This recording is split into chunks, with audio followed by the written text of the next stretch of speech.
Now more than ever, this is the time to wake up. This is the time to let go of the past. I do not have to promise you anything, but dear brothers and sisters, this is the time to wake up. Wake up and live to your goals. Wake up and live to your potential. Wake up and live according to your full purpose.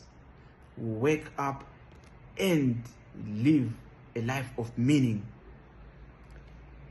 You know, we are living in an era where too many stresses, too many anxieties of the things that we wish, the things that we think should be ours because we are just sons of God, or because we are born here, everything else is going to be laid to us.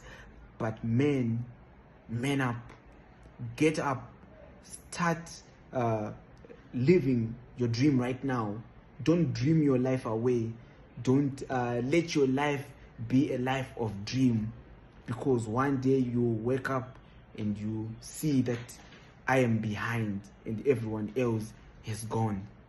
The essence of today can only have meaning if we look to the future but live for today, because the energy, the thoughts and the actions that we do in the present is the future that we represent.